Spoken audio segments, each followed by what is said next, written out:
백화점에서 이제 어처구니 없는 그 불법 촬영 사건이 있었는데 백화점에 있는 여자 화장실에 카메라를 설치를 했는데 그 카메라를 설치했던 것은 그 백화점에서 근무하는 직원이에요.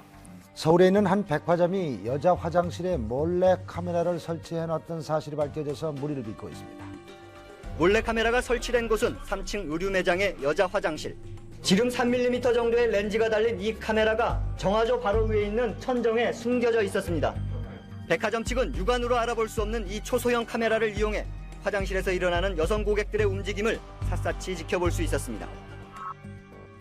자꾸 그 화장실에서 뭔가 자꾸 도난 사고가 일어나고 이제 그런 게 일어나서 자기들이 그걸 막기 위해서 설치했다는데 말이 안 되잖아요. 화장실을 누가 촬영하나요? 진짜. 그리고서 그걸 그 화면을 방제실에서 모니터링하고 있었던 거예요. 백화점 직원들은 이 카메라를 통해 백화점 지하 1층 방제실에서 화장실을 사용하는 여성들을 모니터를 통해 그대로 지켜보았습니다. 지난 4월부터 화장실에 비닐봉지를 집어넣어 변기를 고장낸 사람을 잡으려 했을 뿐이라고 해명했습니다. 저희가 이거 직원 근무자를 통해서 관리를 했습니다만 그게 20여일 동안 도저히 관찰이 안 돼서 다소 이제 무리수를 좀 둔 겁니다만은. 그레이스 백화점 지하 2층에 있는 공중 화장실입니다. 여기에도 CCTV가 설치돼 있습니다. 당시에 이게 너무 쇼킹한 사건이라 이제 한동안 사람들이 백화점에 가지 않을 정도로 이제 그게 회자가 되면서 저기는 가지 말자 막 이런 그런 분위기가 있었는데 정말 웃기는 거는 제형 법정주의. 이게 당시에 이제 불법 촬영이라는 것이 죄가 아니었다고 그런 게 죄가 될 수 있는지에 대해서 아직 법이 없던 거라서 실제 여기 연루된 사람들이 이제 한 명도 처벌을 받지는 않았어요. 그걸 금지하는 법이 있고 처벌하는 법이 있어야 그 이후에 행한 그 행위만 처벌되는 거지 그 당시에 처벌할 법이 없으면 처벌할 수 없는 거죠. 죄형 법정주의. 지금 생각하면 정말 어처구니가 없지만 당시 상황에서는 그런 것들까지 범죄라고 생각을 못한 사람이 있을 정도였다는 거죠. 그러니까 세상의 기술이나 발전함에 따라서 법이 계속 추가되는 거죠.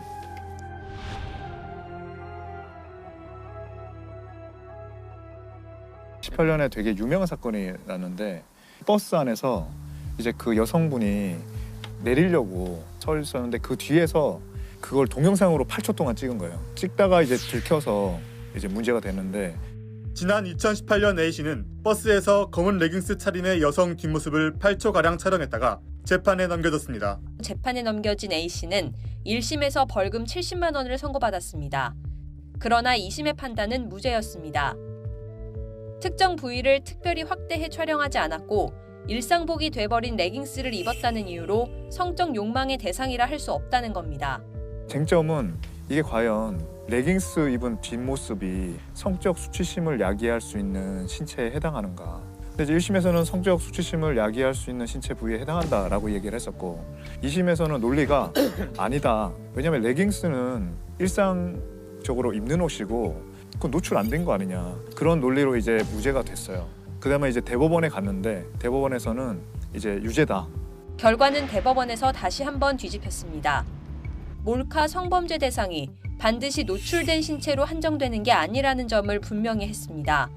성적 수치심의 범위도 분노와 모욕감 등 다양한 형태로 폭넓게 나타날 수 있다고 설명했습니다. 판결 중에서 제일 저는 이제 좀 인상 깊었던 거는 다른 것보다도 누군가가 그걸 촬영하는 순간 그게 그대로 보존되고 그게 변형될 수 있고 전파될 수 있다. 그렇게 됐을 때는 느끼지 않던 성적 수치심을 느낄 수 있다. 이렇게 봤거든요. 특히 또 이 사건에서 그 성적 수치심이라는 단어가 또 약간 논란이 됐었어요. 네. 왜 피해자가 부끄러움을 느껴야 되냐는 거예요. 그러니까 정확히는 성적 불쾌감이 더 올바른 단어다. 그래서 그 단어에 대해서도 그때 많이 논란이 됐었어요. 이와 같이 본인이 원치 않는 그런 불법 촬영물이 인터넷에 올라갔을 때 그걸 지워야 되는데 지우는 게 이제 너무나 이제 힘든 일이라는 것. 그래서 그와 관련된 산업이 만들어질 정도인데 비즈니스가 디지털 장의사라는 게 있어요. 원래 이 디지털 장의사라는 것은 제일 처음에 미국에서 만들어졌는데 누군가 이제 세상을 떠났을 때 나와 관련된 그 인터넷에 있는 정보들을 다 없애고 싶을 수도 있거든요. 그러면 이제 이 사람이 죽었을 때 그 회사에서 이 사람에 대한 기록을 다 삭제를 원래 하는 거예요. 그런데 이제 원래 이렇게 시작을 한 건데 우리나라에서는 지금 이제 95% 이상이 이런 일로 이 업무를 하는 것이 아니라 살아있는 사람이 의뢰를 하는 거죠. 자신이 원치 않는 영상이 올라갔으니 지워달라는 거예요. 그래서 근데 영상을 이게 찾아서 지우는 게 이제 아주 어려운, 기술적으로 쉽지 않은 일이거든요. 그렇죠. 또 이제 문제가 찾는 거랑 없애는 건 또 다른 문제예요. 그걸 가지고 있는 사이트가 있는데 거기에 삭제를 요청을 해야 되는 거죠. 그래서 다른 나라의 경우 삭제 요청을 하는 게 너무나 이제 힘들고. 근데 사실 이 불법 촬영 범죄가 이제 경찰 조사가 들어가고 그런 경우 종종 벌어지는 일이 피해자한테 조사를 위해 전화를 하고 그러면은 그 가족이 받는 경우가 많은데 왜냐하면은 그 피해 당사자가 세상을 떠난 경우가 많대요. 알려지지 않은 여러 가지 이유로 그러니까 진짜 안타까운 일인데 보는 사람들은 잠깐의 호기심을 그 피해 측면에서 말씀을 드리면 사실은 이게 뭐 불법 촬영의 피해자다라고 그러면 굉장히 뭐 수치심을 느끼고 막연하게 이렇게 생각을 하시는데 되게 사실 현실적인 그 피해 범위가 이렇게 퍼져 있거든요. 그래서 예를 들어서 직장 동료인데 그동안 불법 촬영을 해왔다라는 걸 알게 되면 어떨 것 같으세요? 나랑 직장 생활 계속 하던 뭐 그 공영방송도 그랬지만 그러면 아무도 못 믿어요. 내 직장 동료가 그런 짓을 해왔다, 나를 대상으로 아무도 못 믿고 지하철역에서 피해를 당하신 분들은 당분간 지하철을 타기 힘들죠. 근데 출퇴근 이런 건 해야 되잖아요. 그러면 지하철 대신 다른 교통수단을 이용해야 되잖아요. 어쨌든 생업이 있으니까. 그러면 생각지도 못한 비용이 발생하고 그렇죠. 또 두려운 건 뭐냐면 구속되지 않는 경우가 많아요, 피의자가. 그러면 그 지하철역에서 또 마주칠 수가 있다는 그 공포가 있거든요. 그러면 그 지하철역에 못 가요.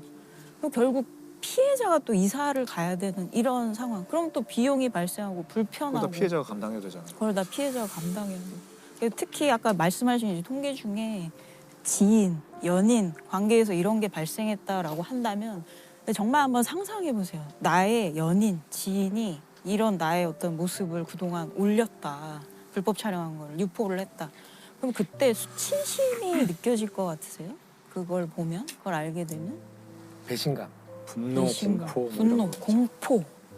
때로 이제 목숨을 끊으시는 이제 분들이 나오는 것도 아마 무력감이 많이 드실 것 같아요. 내가 어떻게 이 상황을 할 수가 없다. 일단 퍼져나간 거를. 보는 행위가 촬영을 당한 사람한테 얼마나 이것이 참혹한 일인지에 대한 이해가 있지 않으면 그러니까 근본적인 답은 될 수 없을 거예요. 이것이 어려운 문제죠. 그렇지. 그렇죠. 맞아요.